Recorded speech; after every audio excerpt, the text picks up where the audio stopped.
Hi, everybody. Mike Handcock. I'm the chairman of the Circle of Excellence group of companies. Welcome to today's call, which is going to be on automation. We're going to jump into the screen share right now. And this is really about when to automate, what to automate, and then also how to automate. And I think I'm going to start by going sort of backwards first by saying, why would you want to automate? And the answer to that is you probably want to automate because many of the things that you're doing are replicable by somebody or something else, which then, of course, can give you your time back. But first steps on that is you actually have to know basically what you're spending your time on. So just give me a second here while I'll just allow a couple of other people to come into the room, a couple of latecomers, and we'll move on. So in my world, I actually checked, and I did this yesterday. It wasn't quite at 5 o'clock, but this is yesterday for me. So I spent 5 hours and 22 minutes on what I decide is focus work, 2 hours and 21 minutes on other work, and some personal activities yesterday. At the time, I'd been 3 hours and 8 minutes on Zoom. That's a pretty light day for me. I had one more meeting after that. Was working on the Circle of Excellence back-end side, putting together the keynote for today, which, as you can see, took 33 minutes and 57 seconds, working on our project management system, doing a bit of LinkedIn and other stuff. So this is where essentially my 8 or 9 hours went yesterday that I worked. So if I look at this, my question here is, what is replicable? What can be done by somebody else? So when you know that, you can then start to look at essentially offloading that to other people. So just a reminder, if you're on the call and you're not on mute, just be on mute at this stage because we are picking up a little bit of background noise. So firstly, I want to share with you our 4G's priority system. Now, many of you know this. If you're new to the Octopus system, you'll find the overview of this in module 1 on strategy. But essentially, we have 4 things. This is what we share to really look at an alternative to the to-do list. Because, you know, Lundy and I honestly feel that the to-do list is really a, it keeps you failing. I mean, how many times do you actually tick off everything on your to-do list in a day? Whereas once we move to 4Gs, you actually get to achieve some stuff and you actually start to feel good. So just a reminder here, and I'm not going to go into this in great detail today. The first G is the get column. So generally speaking, what do I want to get more of? Is it income? And that's for most people, you want to get more revenue. So you would put in that column only revenue generating tasks. And every time we do this, if you look at every task that you do in a day, and I just showed you some of mine from yesterday, let's just click back a little bit. Let's just go back here. If I look at revenue generating time, no, Zoom's, well, maybe there was one in there that was revenue generating, which is a sales meeting. The others were coaching meeting. That's not revenue generating. That's not revenue generating. That's not revenue generating. That's not revenue generating. So yesterday, I probably only spent 1, maybe 2 hours maximum in revenue generating time in the get column. So once you understand that, then you start looking at this differently. Then column 2 is the groom column. Grooming is all about grooming relationships. So my Zoom meetings from yesterday, the other 2 would have come into the groom column. If there was something else there that I'm doing, that's in the groom column there. And then there's the grow column. What is required for my business to go to the next level? And then there is the gold column, which is the big ticket items like, Kevin, you mentioned actually starting recording your online course, if you like. That to me is a big ticket item. It would go in the gold column. It could also go in the grow column. It's definitely not in the get column because you're not out there getting income from it today. And the mistake that most people make is when they think of all the activities they do during a day. And, I'm using an app there called Rescue Time, which tells me on my computer what I'm doing, and it runs in the background all of the time. And I use it to keep check of what I'm doing and how well I'm doing towards what I teach and keep me on track, because we fall off track as well, of course, like any normal person. You will find when you do this, if you look back at this, you probably spend about 80% of your week in the grow column. You spend 80% of your time, sort of investigating social media, or doing some invoices, or working on a new website, or designing something, or something like that. And, we've done this for years, and we've had people run tests, and rarely do they spend less than about 70% of their time in the grow column. Yet grow doesn't make you money. And if you're wondering why you're not getting ahead, then you're knowing why you're not getting ahead right now, because you're spending too much time on non-revenue generating activities. Even me putting this presentation together today took 33 minutes of my time yesterday, which I actually could have done somewhere else by simply just quickly writing this out and sending it off to our design company. But because I was last minute on doing this and I didn't want to do it last week, I had to do it myself. So we all face that. But the idea here is to get back some of that grow time for yourself. So what are the types of things that go into grow? Well, I didn't put them exactly in the grow column because I couldn't be bothered moving them after I'd done them. But here's some examples of in the grow. Social media. This takes up a lot of time. Okay, if you look at the amount of time you spend on your Instagram, your YouTube, your Pinterest, your Facebook, it takes up a lot of time. Marketing campaigns. That's growing your business. And I'm talking about designing the campaign. If you're active with the campaign that's running today, then it's in your get column. So if I'm actively doing a marketing campaign today, then that is in my get column. If I'm not, then it's not in my get column. Mike said the software he used was called Rescue Time. So, okay, so moving back, LinkedIn. LinkedIn can move into the groom column if you're using it to groom relationships, but a lot of the time you spend on LinkedIn researching is essentially in the grow column. Customer service can be in the groom column if you're actually live doing it, but a lot of customer service can be automated and can sit in the grow column. Admin, invoices, payments, all that stuff's in the grow column. Presentations and graphics. They're just a few things I thought of when putting together this presentation. But if you want to know what you're doing, then say grab the app, look at Rescue Time, and look realistically at what you're doing there. Also make post-it notes, say every 15 minutes of the day for a few days on what you're doing in those 15 minutes, and you'll start to get a feel as to which columns you're going in. If you're not spending at least 60, 70, 80% of your time in that third column, that grow column, I would be very surprised. And I'm sure if you gave me your notes, I would say, no, is that really income generating today? Is that bringing you income right now?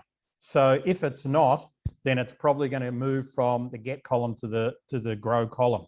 So now that we've got that established, and column 3 there being the grow column, now that we've got that established, then essentially what we want to do is we want to try and outsource or systemize or automate as much of that column 3, that grow column, as we can.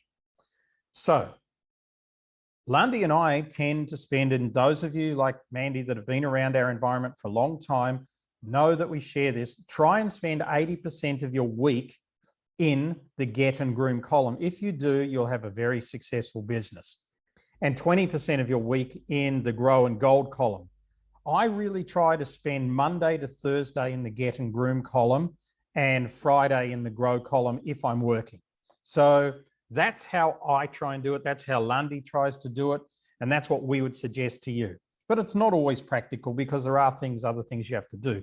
So when you look at those grow tasks, all the admin, all the marketing campaigns, all the this, all the that, what you want to do is you want to say, how can I automate this so this happens without me so I get my time back?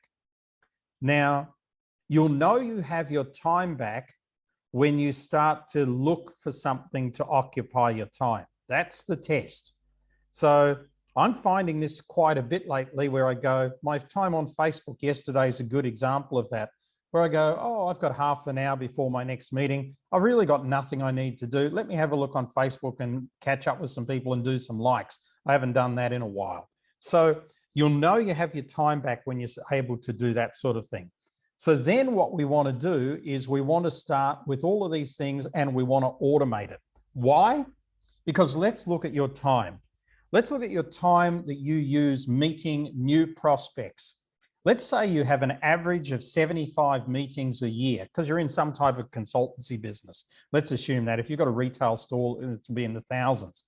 So let's say you have average of 75 new meetings a year, and out of those 75, you close on average about 32 sales, a little less than half. So you're at about a 40% close rate.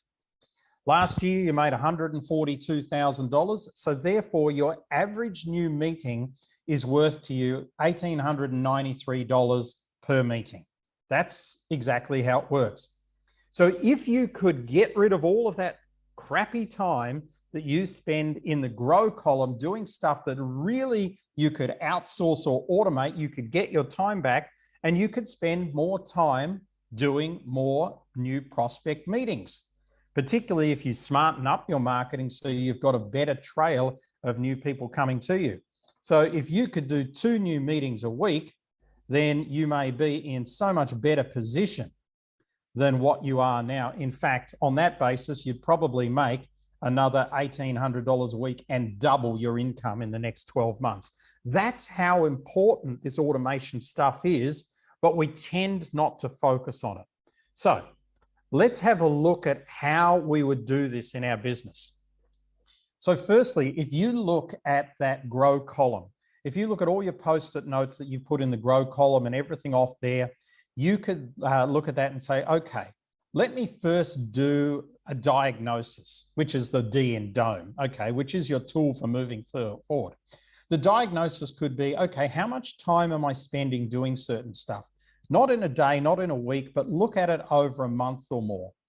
When I first started using Rescue Time as an app, and I'm not promoting them today, there's plenty of apps that you can use that do the same thing, but I liked to use an app because it will tell me the truth rather than me sort of going, oh, I just spent 15 minutes doing this, where it's easy for me to lie to me, okay? And over a time, you know, if you lie to yourself over a week, then you're going to build up an incorrect picture, whereas this will build up a correct picture.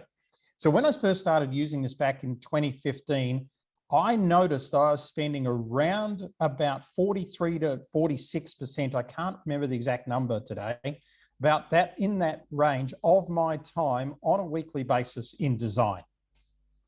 So, you know, here I am, I'm running all these companies. I'm a professional speaker. I've got clients all over the world, etc., but I'm basically a designer. So that doesn't, and I didn't even like it that much. And, you know, maybe I liked it 10 years ago when it was all funky and new, but these days it's a task. So, you know, these particular presentations that I'm doing today, you know, I don't put a lot of thought into the design aspect of these, except for my natural way. If I'm doing a presentation for, you know, a keynote where I'm hoping to close maybe $100,000 worth of business, there's a lot of thought goes into it. So now my diagnosis is, oh, Mike, you're spending 43% of your time doing design work. Do you really need to do that? And the answer is, for the most part, not, because when I look at that design work, why do I need to create a Canva banner for our next event? Why do I need to, you know, do something cool for Facebook, et cetera, just to make my audience know that I'm around? So then you look at the objective. So the objective for me is to reduce that 43% of time I spend in design right back to maybe just 5 or 10%, the stuff that I have to do, like the 33 minutes I spent yesterday putting this design together. So that might be my objective. So what's my method? Now I have to decide on a method. And in design, our methods was to get a designer. That was our method. So if we've now got a designer, then we basically, you know, can offload maybe 80% of our design work to that designer. They can design our keynotes because we'll take time doing that. They can design our brochures. They can design our LinkedIn or Facebook posts or anything like that. And only if I'm in a hurry and I haven't got time to brief them, do I have to design. And then I can sit back and evaluate the basis of that and say, is this worth continuing with? Should I do something else, or should I pull it back in-house? Or, strangely enough, is it something that I really miss doing? And that's how this works. So your dome experience is, firstly, you diagnose exactly where you are with all of those particular things that sit in your grow column, the stuff that you literally don't have to do. You know, another one is your financials, for instance. You know, I haven't done my financials since 2011, maybe even earlier, 2008 probably. So from that aspect, I've always had somebody doing those. I'm responsible for them. I look at them, but I don't put them together. I don't grab the invoices and do this and that and the other. Why? Because it's a total waste of my time. I'm not good at it and I don't like doing it. So why should I do it? So your diagnosis is that. Then you look at your objective. Now, your objective is interesting because people who say, I'm spending too much money on outsourcing and too much money on apps and all of that sort of stuff, and you know, they're not making me any money. This is the reason. You're wasting your time doing something else, whereas what you should be doing is grabbing that time and putting it into the get and groom column. So I think this month, for instance, I've got 42 sales meetings. Does anybody else on this call have 42 sales meetings this month? So it's a really busy month for me with sales meetings this month. Last week was hectic. This week isn't so bad as it sort of finishes off. But I mean, that's what I'm doing with my time, apart from talking to you guys, which is the grooming stuff. So now we've got a plan. Now we've got this, and feel free to take any screenshots of this. So now I want to look at some specific examples of this. And I'm actually going to use a specific example that was on one of our webinars last year from one of our clients. So let's have a look at that. This is from Alex Donaghy. You can find the full video if you're in the Circle of Excellence. You'll be able to find this. She runs a company, or she's a partner in a company called Attain. And this was from the webinar she did for us last year. And I chose this because they're a marketing and branding expert. So that's what Attain does. And she's the marketing and branding expert within Attain. So I'm going to give you 4 slides here. I'd suggest you take some screenshots of these. So this is really about how to automate your marketing. So number one, it's going to start with your positioning. So the magic ingredients here, basically, what she says, and I totally agree with everything she says. I think this is fantastic. That's why I'm using it. Saved me making my own slides, which would only be slightly different. The magic ingredients here is that in any marketing, you've either got to provoke somebody in your audience, educate them, or inspire them. If you're not doing one of those 3 things, you're not marketing. You're not positioning. So provoking them. You know, you don't necessarily need everybody to love you. In fact, that's a waste of time because you'll end up with a lot of complaining clients that just use you to run around after them. If everybody loves you, you're already doing business wrong. So you want to provoke people so that some people absolutely adore you and other people just, you know, don't care. So developing your key message. And the way in which Alex likes to do this, and definitely I haven't done this year, but we're going to do this next year, is we're going to have 12 key messages. We're going to release 1 a month, and then we're going to spend that whole month just focusing on that message. Now, there's some examples. Your key message for the month of February next year could be time. Your key message for March could be energy. Your key message for April could be money, depending on what you're doing. If you're in personal training or physical stuff, you could be diet, exercise, you know, supplements, et cetera, et cetera. You could have a key message on that. And then that key message then features on your website in a media article, which also has a press release attached to it. And maybe this could be some ebook or high value content, maybe a webinar or something like that attached to that. Then if we look at the media release and press release, then that becomes syndicated. So that goes out to a range of media outlets. And then you take that and you repurpose that for your own blogs, quotes, banners that you've got, etc. And of course, you just give that to your outsourced VA designer team and get them to put it out to the media, put it out to your own clients, syndicate it to various things, update your website, repurpose it, etc. Let's move on now to phase 2 of this. Phase 2 is when you extend that content, that message. So this is using the content that you've developed in the first phase. So now you can have it as, in the written context. So it could be short snapshots that you have on LinkedIn every day. You could break your content down into 30 days of written stuff. You could then realign your SEO, for instance, and your search engine management systems so that they actually pick up the key words that are in this thing that you're talking about. So if you're talking about supplements, your keyword could be vitamin C. Your keyword could be, releasing hormones or something like that. So you look at it from that point of view. You could take this and then create a video. Maybe you could give this to somebody and have one of those 5-minute explainer videos created out of your content that you created. Then you could take that and make it into audio. You could produce an infographic.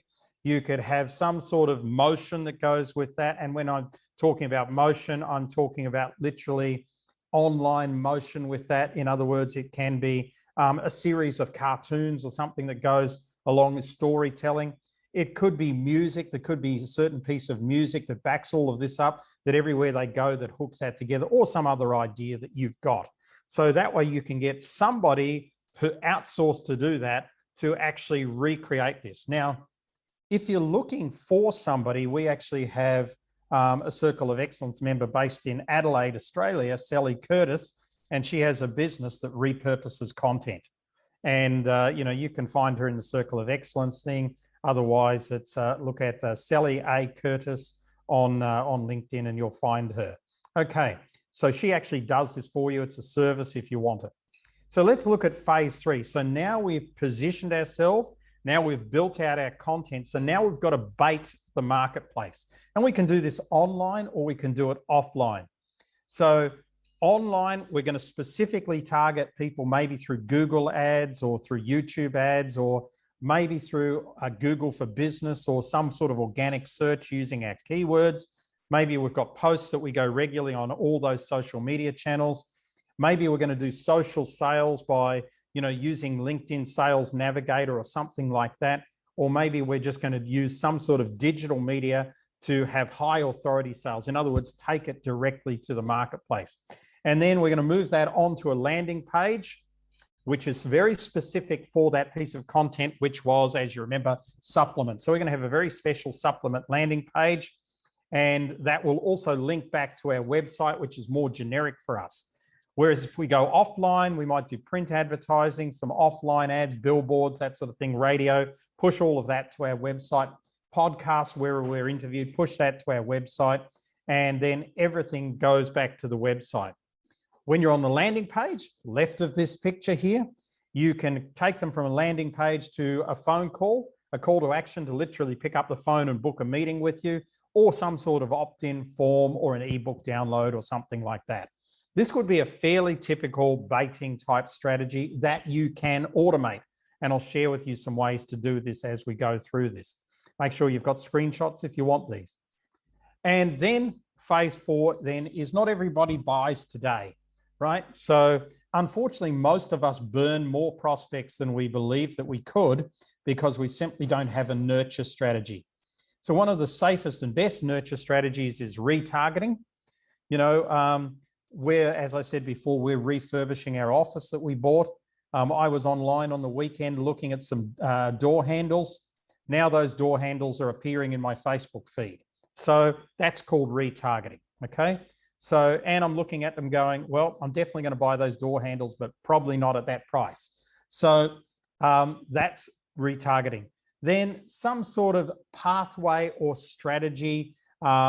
So that's sort of, the data management strategy, if you like, or you could take them and simply start conversing with them on WhatsApp or something like that. And then from that, you bring them into an invitation into something that has some sort of live one-to-one presence, a seminar, a webinar, a mastermind. We run all sorts of things that we invite people to, whether it's online or offline, that we have them. And, then if it's live offline, then you can be marketing to them, run to the back of the room, buy this today or whatever. And if it's an online event, then you've got a conversion strategy, which then takes them to a page where they buy the product right now. So this is a great way, in fact, to automate your marketing. So as you can see through this, I'm just going to go back to page 1 there. And thanks to Alex for, her intellectual property that she's given to us to utilize with you guys. This flow charts are your friends.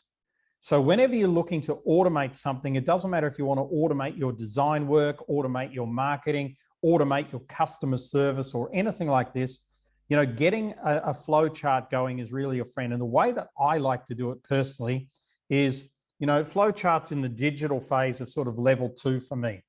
I actually have an A3 painting book, if you like, or sketch book. It's A3, and I draw my flow charts in A3. Then once I'm happy with them, then I take them out of that and I put them into the digital format, and then they become part of what we do. So, okay, with that, let's move on now, because there's some things that I want to share with you, and we're going to have lots of time for questions as well. So think up those questions. You can put them in the chat already as we go through this if there's anything you're unsure of. I want to share with you some great automation tools for 2022. Again, you feel free to take screenshots. Firstly, Zapier or IFTTT, if you like to say it that way. Both of these do pretty much the same thing, but what they do, and they're advancing all the time. So if you had some Zapier or Zapier, if you like to call it that way, Zapier, problems 2 or 3 years ago, and you thought this is no good, then don't knock it back now. Have a look again, right? What this does is it gets your apps talking to each other. So if somebody lands on your landing page, it'll take them off your landing page and put them in your MailChimp. If they're now in your MailChimp and you want them to go to a WhatsApp program where they get regular WhatsApp messages, there'll be a Zapier interface that does that. So it gets different things talking to things. So it's a really great automation tool for setting up systems of communication with people. Then, of course, there's marketing automation systems, MailChimp, ActiveCampaign. That's one of the better ones today. Kajabi, ClickFunnels, Infusionsoft, or as I call it, Confusionsoft. They're all marketing automations, depending on budget and what you want to spend on those. You can sort of get them from around about $100 a month upwards. $100 a month is a no frills version. We're currently using GrooveFunnels, which we paid a lifetime membership for. I'm not sure if they're still available, but that saved us $400 a month forever, which was great because we previously had ClickFunnels. That's our marketing automation system. Buffer, if you're not using Buffer or something similar like Hootsuite is the other one, basically you really should, because you can cross-pollinate your posts on many, many different platforms using Buffer. And then this is something that I think that you should look at. It's called Keep.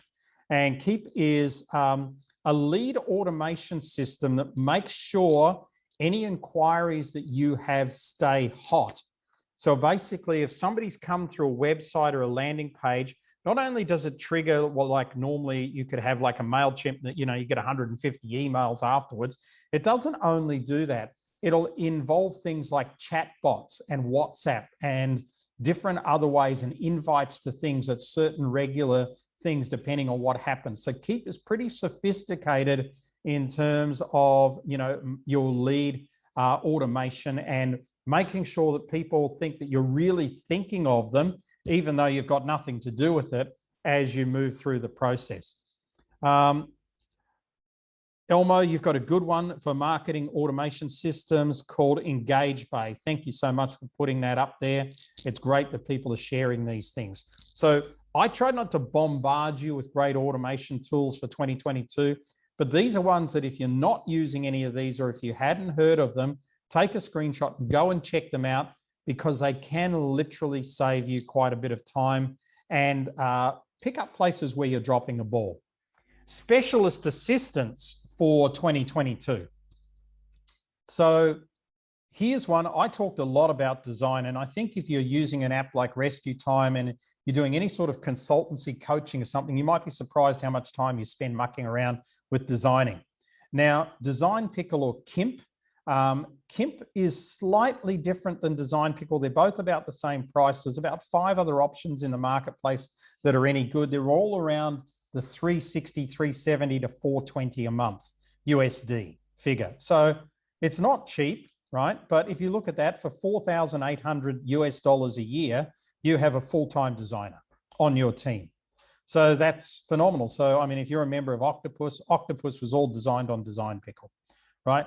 Landy drew the pictures and sent them to Design Pickle. Unlimited number of, alterations. You can do as much or as little as what you want. The other way in which Kimp's better is you can really load them up with designs. So they'll put multiple designers on, whereas Design Pickle like you to work with one designer because you build a relationship. We actually prefer that because we like the relationship because they're really part of our team. But that's a good way to do it. And, this is the thing. I don't know how much your average sale is, but if you could get enough time back to cover one sale a month and, for $390 a month, that's pretty darn good. Secondly is a good friend of mine, Daven Michaels. You've seen him on a couple of our webinars, runs a company called 123 Employees, right? They are based in the Philippines. Go check them out. I haven't given you our affiliate links. We have affiliate links for them. But if you really want to ask so we get paid, that'd be nice. But go check them out. They have 680 staff, I think, at the last count, that are there working for you in doing remote work. Virtual assistants, they can do your marketing, your research, your telemarketing. That's why I put plus. There's like 100 different things that they can do for you. Their starting price is $597 per month, and that gives you 40 hours of work. So basically 10 hours a week. So, if you need a VA, that's, what's that, 40 by there? It's probably about $12.50 US an hour. In most countries, you can't get a good person. What I like about what Daven does in this business is you don't work with 1,000 different people. You get a project manager who is essentially your business manager. And today, if you want marketing, they get the marketing person to do it. Tomorrow, if you want research, they get the research people to do it. If you want something done that they don't have, they'll recruit that person especially for you, and they'll manage them and they'll employ them. So it actually is a really good option. It starts from $597 a month. Again, these things aren't free. Nothing is worth having is free, but these are really good options. And then I hear this all the time. Oh, but Mike, I can't sell. I don't like selling, blah, blah, blah, blah, blah. There are virtual sales teams around the world. Now, I would suggest to you that until you've learned to sell your products, you're in no position to even brief a virtual sales team.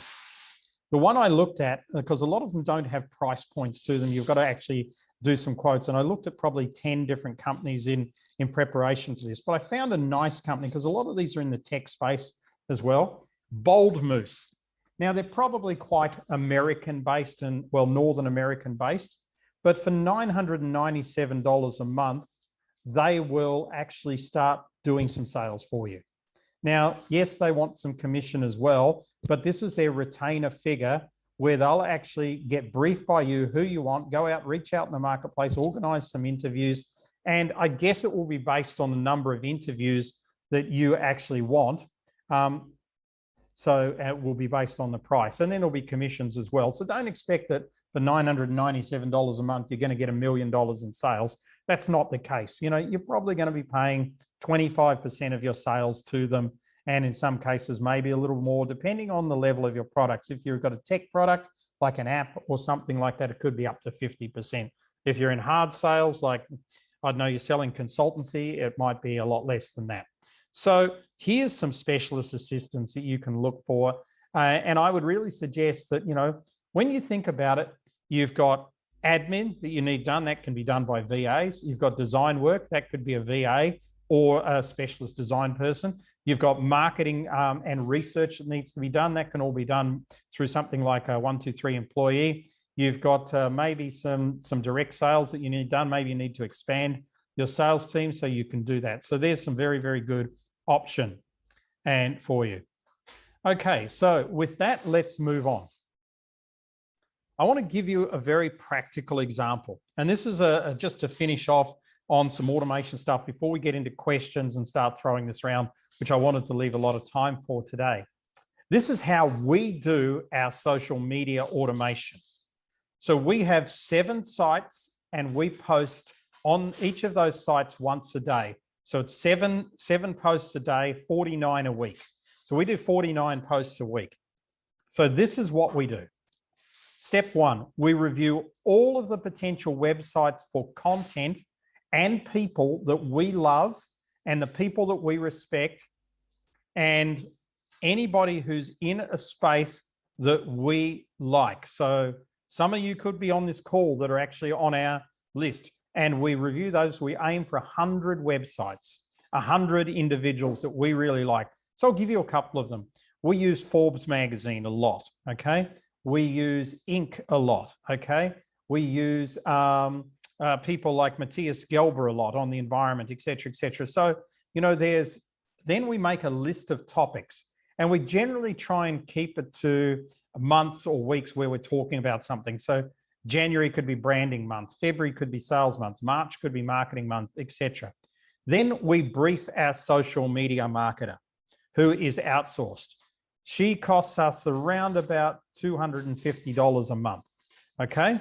And all we do is we say, this is what we want to do each month. Here's the people, here's their websites.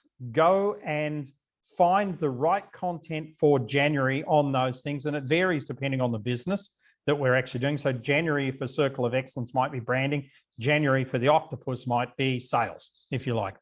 Go and find those articles from those people, load them up, give them the proper accreditation that they deserve, change the picture, find an appropriate picture that matches our branding and the way in which we like to brand, and then load those up, design them so that they make sense and load them up to Buffer.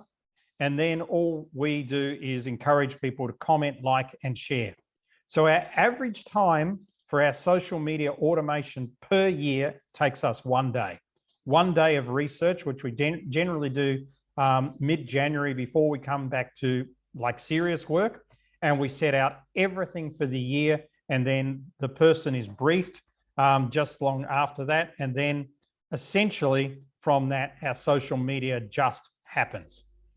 And we have very, very little to do with it. Occasionally, like this year, if we see an article, you know, we've been knocked out by Facebook 3 times on stupid things this year. I read the article, I can't see anything they've got a problem with, typical Facebook at the moment. And so we just advise, you know, our social media marketer that that's the case because it comes out under our company name or under Mike's name or under Landy's name or something like that. And apart from that, we try and like and comment on as many of those as we can when we're on social media, of which I'm not very good at, to be quite honest with you. So that's our outsourcing, our automation factor of social media. So with that, I'm going to stop the share for a moment. Let's jump into questions that you've got, comments that you've got, or anything like that. I can see you also. Just raise your hand if you'd like to ask a question or put a comment in. Or share anything that you do.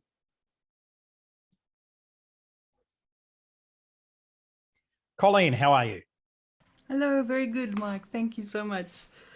Okay, so I use ConvertKit. None of the systems are perfect, as I'm sure you all know. I've used GetResponse. A lot of people use that for the email marketing. And yeah, I think some kind of email database system is always essential. But I wanted to ask you, Mike, in terms of automating sort of affiliate tracking and payment systems, do you have something that you guys use, and what systems would you recommend? We use GrooveFunnels now for affiliate tracking. It's all built into it. And that's, we bought a lifetime membership for it. Cost us about, wasn't ridiculously expensive, a couple of grand, because we came into their beta testing phase. But, you know, we left ClickFunnels, which was costing us $400 US a month, and for their affiliate tracking system. Okay, let's see, we've got a question here. Oh, that is your question, what the one for JV partner affiliates. Nia, hi Mike, how does the Buffer tool help? what Buffer does is it allows you to load, say, one post and then put it out into multiple platforms. So for instance, through Buffer, when one of our blog posts is released, Buffer sends it to my other blog sites. It sends it on to Facebook, and it sends it to LinkedIn as well. So, and that goes through multiple company sites on that. So Buffer does that for us. Someone to help me develop my groove. Yeah.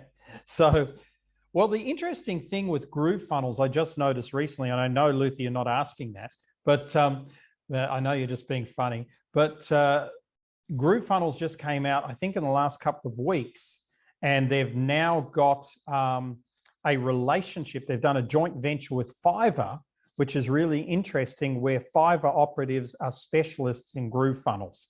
And that means you can get your funnel built through Fiverr operatives rather than having to do it yourself, which should actually cost you a little bit less.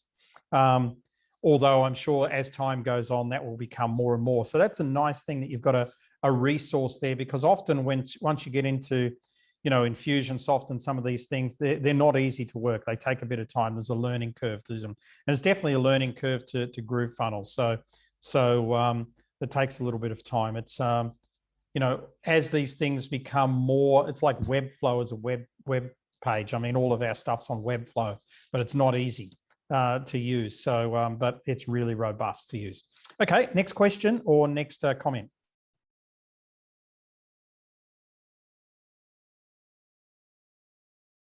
Right, actually, could I just comment, actually, because I do like this, the 4Gs that you came in, the sort of, get more groove and so forth, because certainly during the pandemic, I do think we went into procrastination of work, getting busy doing not the right stuff and so forth. And one thing that we've started doing that I found really useful is that we share a diary within the team. We share a diary, and we all put in when we've got a prospect in bold in the diary. So by that means that we can actually help each other prepare each other, or invite one another onto that call if we need that person and so forth. But more importantly, discuss the outcome on it, and so what went well, what didn't go well, and what we can do better. So we've actually got visibility. And then obviously, if we don't get that, because you did mention sometimes you don't always close every time you have a meeting, or whether it's a Zoom call or a one-to-one meeting with people. At least we've got the opportunity to put them on our CRM and keep nurturing them and sort of go back to them. But one of the things that we have used, that we've especially on the sales, is not be aggressive on sales. So when it comes to the end of it, we've always used the word, does it make sense that we put a date in the diary for a catch up, because it's not threatening. And we've found that by using that word, does it make sense? Or the person listening to it is unlikely to say, no, it doesn't make sense. And even if we say, does it make sense, we put a provisional date, that we can change, but just so we can have a catch up. We found that's been more successful for us. That's a lovely bit of feedback, Jonathan. Thanks so much for that. Is that a Plymouth special, that one, or is it allowed to go around the world? But, well, it can go around. It can go around the world, but I've got to say they are a little bit slow to take action down in the southwestern England. So making sense of having another conversation. It's actually just keeping the channels open, rather than we don't want any closure, because we don't know who they're going to talk to. And we did that with one client who actually spoke to another client, and they approached me when I was actually in the supermarket, of all places, sort of thing. And it was through that, by keeping the communications open. So I do think, when you finish a conversation with someone and they're not ready to convert, is to take it to the next stage of having another follow-up call. Absolutely. And I think those words, does it make sense, is a great sales tool at any part of a sales meeting. Not to get off track with automation, but it's a fantastic thing. So you guys should write that down. So we've got somebody up here. Andrew, you're talking about, and Elmarie, you're talking about Meet Edgar. because Buffer's increased their price. So you've got 25 social media channels for $49 a month, and Elmary's put the link in there. I think this brings up an important point, is that, you know, every year or two, you should review all of your software as a service. Now, it's painful to actually shift on many of the softwares, but you can save yourself a tremendous amount of money. I mean, if you're on a webinar with me earlier this year, I went through where we saved, I think it was nearly $9,000 by just shifting some softwares around a year. That's not insignificant money, you know. When you look at $9,000, that's going to pay for my designer. So now I've got a full-time staff member because I saved on software. And so by shifting, you know, from Buffer to, you know, Meet Edgar, or by shifting from, we moved from MailChimp to Email Octopus, and our monthly payment went from $275 US to $55 US. So, I mean, simple things like that. Plus, we love the octopus, of course, but doing those things really helps. So thank you, Jonathan, for that. Any other comments, questions, or things that people would like to talk about before I start wrapping it up on automation? And I'm going to wrap it up by giving you a step-by-step. Yes, Elmo. I just want to make a comment here. I've been in data and ERP systems for all my life. Just make sure that you have an offline copy of all your data. Doesn't matter which program you use. So make sure that you have a monthly task that you export all your contacts to an Excel spreadsheet or something, so that you have a backup. Because any company can fail and you can lose all your data.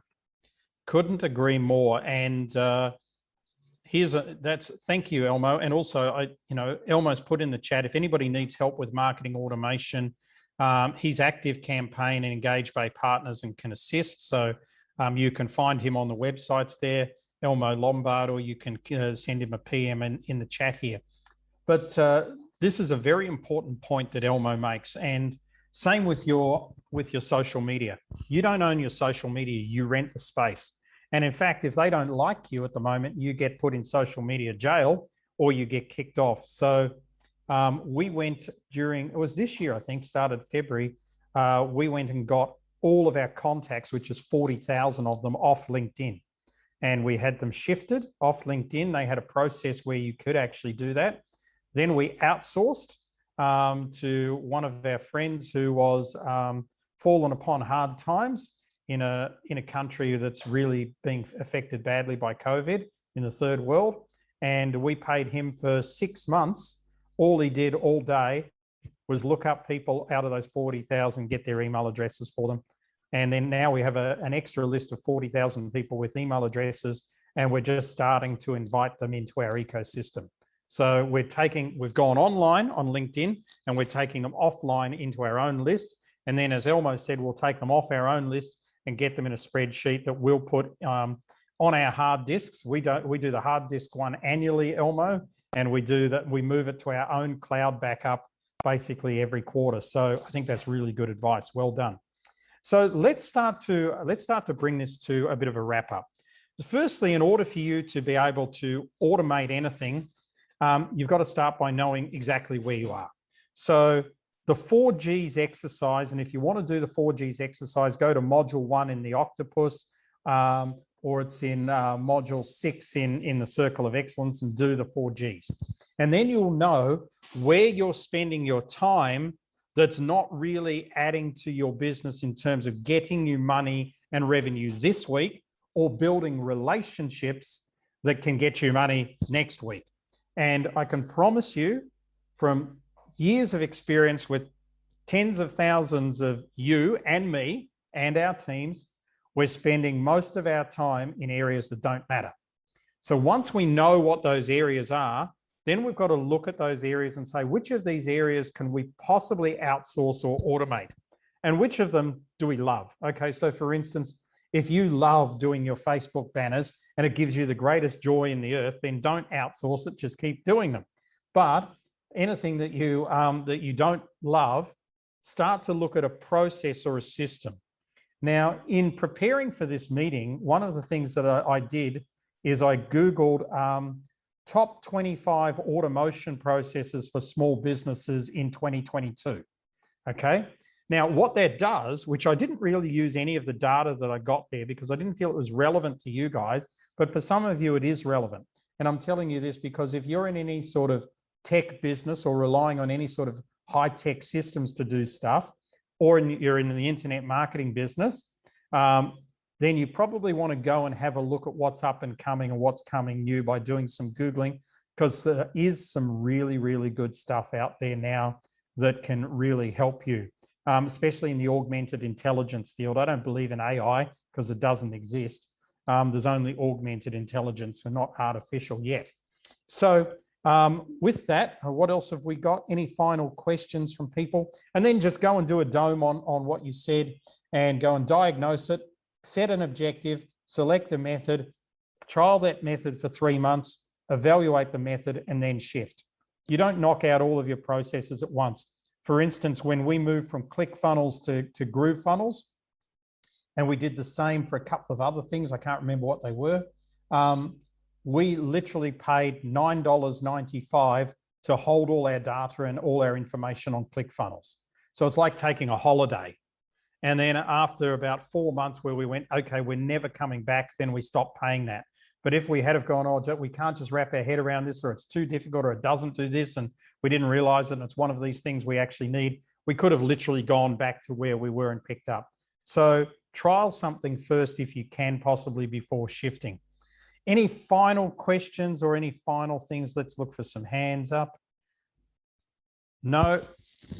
Fantastic. Okay. Well, lovely to see you all today. And you know where to find us if you need us, and have a joyful day. Lovely to see a number of you on the call that I haven't seen for some time as well. Good luck with your automation. We've got some great videos on this around. And of course, this will be up on our various platforms later today. Bye-bye. Thanks, Mike. Thanks.